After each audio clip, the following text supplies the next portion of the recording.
Now to a developing story in Northridge where a 22-year-old woman was gunned down over the weekend. Police say early Saturday morning, two male suspects approached a parked car at Bryant Street and Tampa Avenue and opened fire.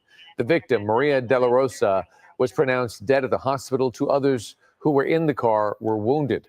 Police say a motive remains unclear, but that the shooting may have been gang-related, and they have not made any arrests.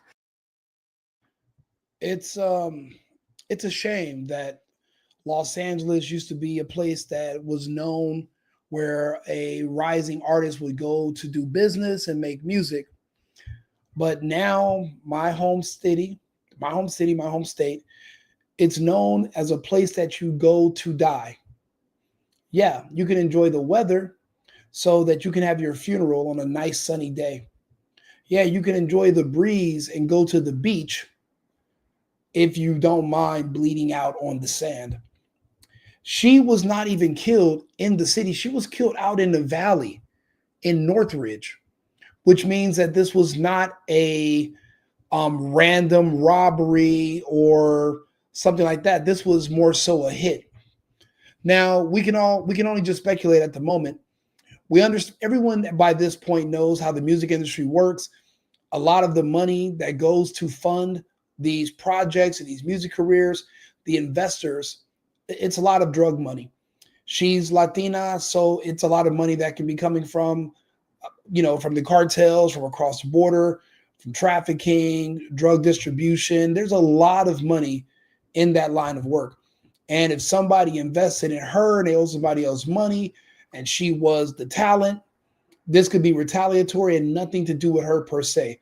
She was too young to have developed any real enemies, and she was too new into the music business to be much of a threat to anyone.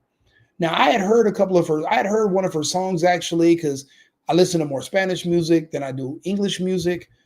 And I mean, I thought she was great. I thought she would be, doing big things, but unfortunately, Los Angeles is just not the place to be if you want to live. I've recently lost friends and family members in the streets of Los Angeles, and I've warned everyone to get out of LA. Remember the movie Escape from LA and Escape from New York? Los Angeles has now been declined into lawlessness. We don't have law enforcement. Our law enforcement no longer have budgets so that they can do investigations. If you're murdered, you're done. Look at what's going on with the guy. I'm going to do a story about him tomorrow. David, D4VID, whatever, and how they found the body of that 15-year-old girl in the trunk of his Tesla. The police don't even want to investigate the crime. It's not that they're just assholes or insensitive. It's just that, for one thing, the suspect is black. Due to the new laws and in this racial climate, they can no longer enforce laws against anyone who's black. You can't arrest them without being accused of being racist. As soon as you try to pull them over or apprehend them for a crime, they want to hear your supervisor. They're going to call you racist. And because it's a liberal city, these officers will be brought before a commission and they can lose their jobs. So they've been trained and groomed to stay away from any black suspects. And what has that done? That sends a message to criminals that if you're black and you're a criminal, LA it's perfect for the taking. It's open season and nothing's going to happen to you. People don't like when I say that because they feel like I'm knocking their hustle. The problem is, if I was in LA right now, I could be on your menu. I could be your hustle. Robbing me and doing something to me could be in your plans, and there will be no justice for me. There will be no one coming to help me. My family would just be wondering, well, he was walking from his car in a dark alley in downtown Los Angeles. I live in LA, and I had a nightmare one day back in 2021 that I was getting out of my car. I was with a girl, and two guys with COVID masks walked up to me, pulled out a gun to rob me. I gave them my phone, gave them my car keys, gave them the cash I had on me, and they still pulled the trigger on me and the girl. And then I woke up in a sweat where my entire bed, my comforter, everything was drenched. It was real. It's like it happened to me in an alternate universe, and I was given a new lease on life in this new reality, and I shouldn't squander it. And I was on my way to go play poker that same night, and I walked down to my car with just with just a pair of shoes on. I didn't even take any luggage or anything. And I left my loft and I never returned. I drove to Arizona. Then I ended up moving to Texas to get as far away from California as possible, because I knew the inherent dangers of living in downtown, of living in LA.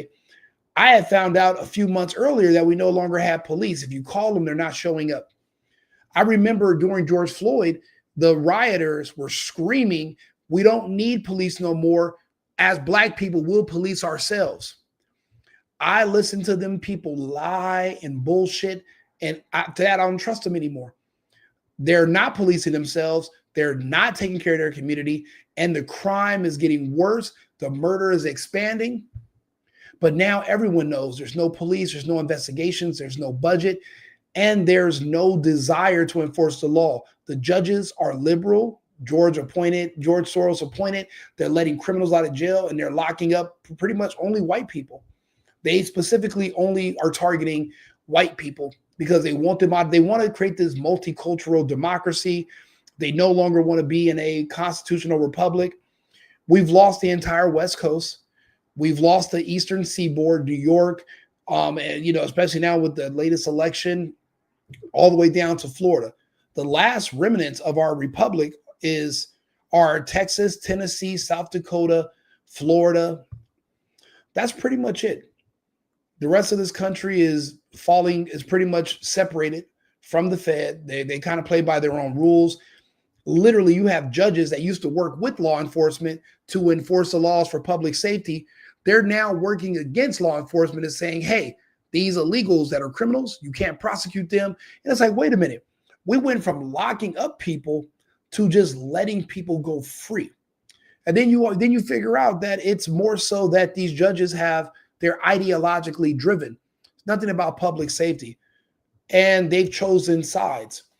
You don't know how many of them judges are also on those lists. You don't know how many of the judges are MAPs. And in the new multicultural democracy, MAPs or pedophiles are actually a protected group under the LGBTQP umbrella. Pedophilia is no longer a crime. It's decriminalized. Under a constitutional republic, they go to jail. Under a multicultural democracy, it's affirmed as a sexuality. So there are incentives for these judges in a way to have to release these criminals and change how they judge on the bench, because they're saving themselves also from future litigation and prosecution. It's like every day we find out more and more politicians, judges, cops, all these different people who you thought were normal, you find out they're all MAPs, minor attracted persons or pedophiles. You find out it's like a big discovery. It's like everybody. So us people that want to protect kids, are we the minority? Are we the odd ones out? It's looking more and more like that every day. So because of that, crime is no longer being the laws are not being enforced against certain crime anymore. You got to think about it. This is California. There were three major building blocks for the Democrat Party. It was the Black community, the gay community, and the illegals. They had to offer these groups something in return for your continuous and unwavering support. For Black people, what they said was, look, we'll allow you to steal up to $1,000 or more, and we won't prosecute you. That was their exchange with Gavin Newsom in California, the California local governments. And that's what they offered them. They let them steal without being prosecuted, and they pretty much made it illegal to even stop them. I mean, I remember you would get fired if you even called the police on shoplifters. So that's what they worked out with the Black community. With the gay community, they decriminalized being caught with underage kids if you're an adult. So if you're an adult and you're gay and the kid is 8 years old, but he says he's gay, the waters are so muddy. And because of SB Bill 145, you no longer have to register as a sex offender. That was the exchange for the support from the gay community for the Democrat Party. And then the final nail in the coffin was for illegals. They're paying them with cash that they laundered through Medicaid, and they were giving them SNAP benefits plus Section 8 in exchange for them living in California, which would increase the congressional seats because it's based on population, not based on citizenship. So even if your amount of illegals are still living in the state, that's counted in the census, and that raises the amount of congressional seats. But also, these people illegally vote, and there's no when they go through and do an audit, there's no auditing. Once the election is over, it's over. They're not going to go back, check it, make sure, say, wait a minute, 90% of these people that voted were illegals, and then remove you from office and put the other person in. That they're not going to do that.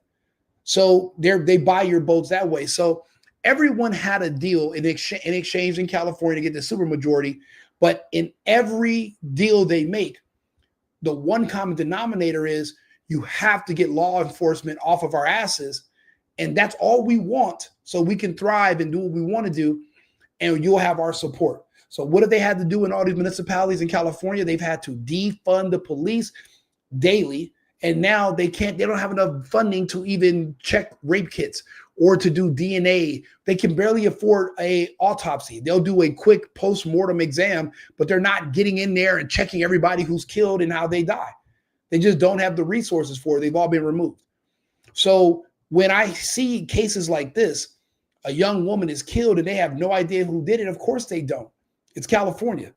Whatever happens to you, you're going to get whatever happens to you. It's just too bad, too sad. Whoever did it's going to get away with it. And even if they figure out who did it, once you go to court, they're going to say, hey, you don't have any proof. There's no evidence. They're going to just jam you up in the legal system, and then they're going to have to let the people go anyway. There won't be any prosecutions. So unfortunately, she was too young to understand the dangers of being in Los Angeles. You would think it's going to be a fun place. You want to go to clubs. You want to go here. You want to go there. It's too dangerous. You know, it's not safe where I'm from. You can't just live your normal American life like you typically would have 20 years ago. Those days are long gone. You know, I would say ever since 2020, we've lost our home. We lost California, and I evacuated. I got lucky. But a lot of my friends and family members, if they didn't die from the jab, they've died from lead poisoning, gun violence, and robberies, etc. And there's really nothing you can do about it. So this is just another poor soul, a talented woman, a beautiful, talented woman, a Latina singer, just gone. All because they wanted to get more votes and keep their power, so they get rid of police. You know, I'm doing another story about how Brandon Johnson in Chicago is saying, wait a minute, enforcing laws and putting people in jail that are criminals, that doesn't stop crime. It just shows you these maps, and these people are making their move. They're sick. And if we don't push back, we lose it all. And then where are you going to go? Especially if you're an American and you only speak one language and the United States is all you know. Where are you going to go? What are you going to do? Do you have a backup plan? I don't know. And thank you also again, Jesse on Fire, for the shout out today on your show. I've received a lot of new followers, people that are leaving comments. I do appreciate it. I will continue to make content. I hope you guys enjoy it. I hope it's informative. And I appreciate all the comments and feedback. Again, if you don't agree, or if you do agree, please leave me a comment. I want to interact with you. I want to hear what you say. And I do videos based off of the emails that I get, the singleboyfriendrico@gmail.com. People send me stories, or people bring up topics to me in the comments, and I'll do stories on those, and we can talk about them openly together, and we'll see if we can have a meeting of the minds. So I do appreciate you guys all tuning in. I'll be back on live in about 20 minutes with another story. Remember, America first, America only. I've been needing to find a new apartment, which has not been easy with credit as bad as mine. Luckily, I found cosigning.com. They connected me with a cosigner who helped me get my dream apartment for me and my dog. I just paid a small fee and was able to move in fast. Get the cosigner you need for the apartment you want. Check out cosigning.com today.